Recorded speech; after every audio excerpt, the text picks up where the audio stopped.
میری غفلتوں کی بھی حد نہیں، میری غفلتوں کی بھی حد نہیں، تیری رحمتوں کی بھی حد نہیں۔ نہ میری خطا کا شمار ہے، نہ تیری عطا کا شمار ہے۔ السلام علیکم ویورز، اسماء حسنہ پڑھنے والوں کے لیے اہم ہدایات سننا چاہتے ہیں تو یہ ویڈیو آپ کے لیے ہے۔ اس ویڈیو کو آخر تک ضرور دیکھیں۔ اسماء حسنہ پڑھنے والوں کے لیے اہم ہدایات۔ انسان اپنی فطرتی کمزوری کی وجہ سے ترغیب کا محتاج ہے۔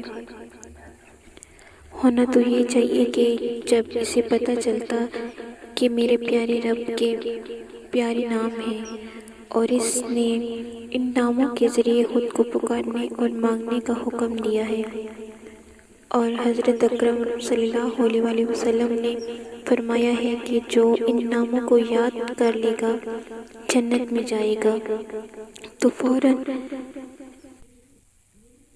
ان ناموں اسماء حسنہ میں مگن ہو جاتا اور اپنی زندگی کے ہر سانس کو ان ناموں کے ذکر سے محتر کر کے ان خزانوں کو پا لیتا جو ان ناموں کے اندر چھپے ہوئے ہیں۔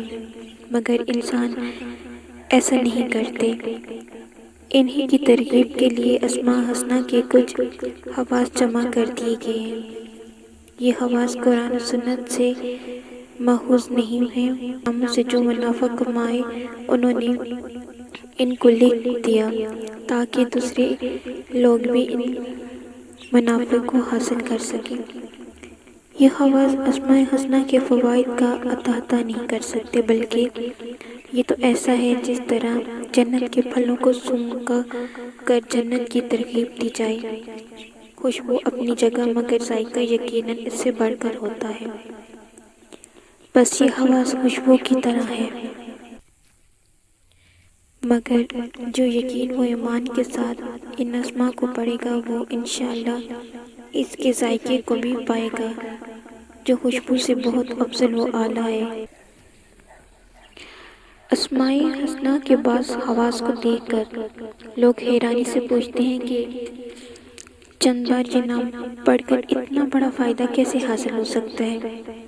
ایسے لوگوں کے لیے بس اتنی گزارش ہے کہ وہ دوبارہ اپنے کو یہ بات یاد دلائیں کہ آخر یہ نام کس ذات کے ہیں۔ کیا اس سے بڑھ کر یا اس سے بڑی بھی کوئی چیز ہے؟ نہیں، ہرگز نہیں۔ تو پھر شک شبہ اور ہلچال کی کیا بات ہے؟ بے شک اسماء حسنہ کے ورد سے ان خواص سے بڑھ کر فوائد ملتے ہیں، کوئی کر کے تو دیکھے۔ اعداد اور تعداد کا اپنا ایک اثر ہے۔ حکیم کا نسخہ پڑھیں، چھٹانک تولے اور ماشی کے فرق سے دوا کی تاثیر بدل جاتی ہے۔ حالانکہ چیز وہی ہوتی ہے مگر مقدار اور وزن اس کے اثر کو تبدیل کر دیتے ہیں۔ ایک انسان کوئی بات ایک بار سن کر یاد کر لیتا ہے مگر دوسرا انسان کو یہی بات 3 بار سننے سے یاد ہوتی ہے، حالانکہ زبان اور کان ایک جیسے ہیں۔ ایک شخص کتنی قوت برداشت رکھتا ہے اس کا تعلق بھی بعض اوقات عدد اور مقدار سے ہوتا ہے۔ اسی طرح گرمی، سردی، آگ اور پانی کے درجہ حرارت اور درجہ برود ٹھنڈک کے اپنے اثار ہوتے ہیں۔ آج کل کے ریاضیاتی آلات بھی اعداد اور مقدار کے اثر کا برملا اعلان کرتے ہیں۔ حضور اکرم صلی اللہ علیہ وسلم نے بعض دعاؤں اور کلمات کے ساتھ ان کی تعداد بھی متعین فرمائی، جو اعداد مقدار کے مؤثر ہونے کی قوی، مضبوط اور معتبر دلیل ہے۔ انسانوں نے دین و دنیا کو الگ الگ کر دیا جبکہ اسلام میں یہ دونوں اکٹھے چلتے ہیں۔ بس جن اسماء کے خواص میں کچھ دنیاوی فوائد لکھے ہیں، ان کے ساتھ ان اسماء میں بے شمار دینی فوائد بھی ہیں۔ اسی طرح جن اسماء کی دینی خواص لکھے ہیں، ان کے ورد میں بھی بے شمار دنیاوی فوائد ہیں۔ اللہ تعالیٰ مومن کو وہ دین دیتا ہے جس میں دنیا کی بھلائی بھی ہوتی ہے، اور اسے وہی دنیا دیتا ہے جو اس کے دین کے لیے نافع ہوتی ہے۔ نافع دینا اور نقصان سے بچانا، یہ سب صرف اور صرف اللہ کے قبضے قدرت میں ہے، اس لیے وہ ورد، وظیفہ اور دعا پر اثر ہوتی ہے جس کا مقصد اللہ کو راضی کرنا ہو۔ باقی خواص کا درجہ ثانوی ہے۔ اللہ تعالیٰ راضی ہوگا تو سارے خواص و فوائد نصیب ہوں گے، لیکن اگر وہ راضی نہ ہو تو پھر کیا ورد، کیا وظیفہ اور کیا خواص؟ پاک چیزوں کو ناپاک مقاصد کے لیے استعمال کیا جائے تو سوائے ہلاکت کے اور کچھ ہاتھ نہیں آتا، کھانا کتنا ہی قیمتی کیوں نہ ہو۔ اگر ناک میں ڈالا جائے یا کان میں گھسا دیا جائے تو وہ فائدہ نہیں، نقصان دے گا۔ اسی طرح اسماء حسنہ کے ذریعے ناپاک مقاصد حاصل کرنے والے اپنی تباہی کے سوا اور کچھ نہیں پاتے۔ لہٰذا اس بارے میں اللہ تعالیٰ سے ڈرنا چاہیے اور اس کے ناموں کے ذریعے اپنی اصلاح کرنی چاہیے۔ خاص خاص مقاصد کے لیے خاص خاص اسماء پڑھنا کچھ برا نہیں، لیکن کام کی بات یہ ہے کہ پہلے ان اسماء کو اختیار کیا جائے جو نفس کی اصلاح، مخلوق سے بے نیازی اور محبت الہی کے خصوصی خواص رکھتے ہیں، پھر باقی اسماء کو پڑھا جائے، اور اس بات کو ہرگز نہ بھلایا جائے کہ یہ سارے اسماء اللہ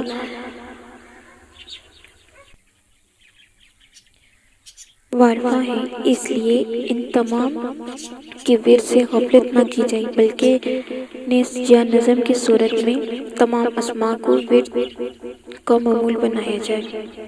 یہ سارے اسماء گھر کے بچوں کو یاد کرائے جائیں اور ان کے ذکر سے اپنے گھروں اور مخلوق کو ایمانی نور اور روحانی سکون بخشا جائے۔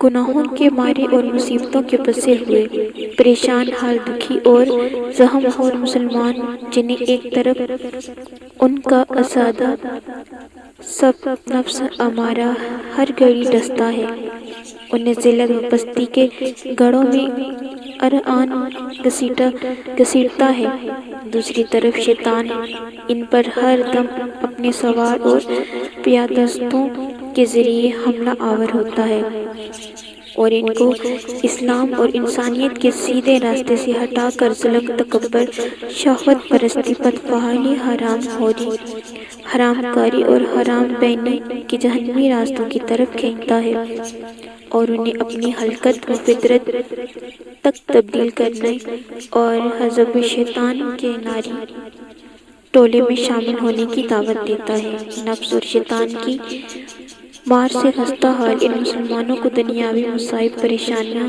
فقر و فاقہ اور ذلت بھی اپنا شکار بناتی ہے۔ یہ بیچارے کہاں جائیں؟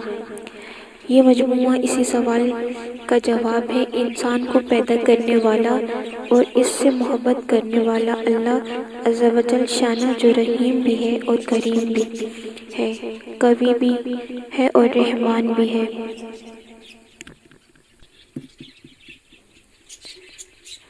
ودود بھی ہے اور قیوم بھی ہے۔ اس درماندہ پریشان حال، زخم خوردہ، دکھی اور خستہ حال انسانوں کو تھام سکتا ہے۔ بندہ ذرا ادھر توجہ کرے تو دیکھے اور اسماء حسنہ کے اس خوبصورت باغ کی سیر تو کرے، انشاءاللہ ہر قدم پر چومے گا اور خوشی سے مست ہو کر اس باغ کے پھلوں، پھولوں اور سیرگاہوں سے سکون پائے گا۔ ہر لمحہ سیر ہوگا اور جتنا سیر ہوتا جائے گا اس قدر اس کی روحانی تشنگی بڑھتی چلی جائے گی۔ کاش بندے اسماء حسنہ کو یاد کریں۔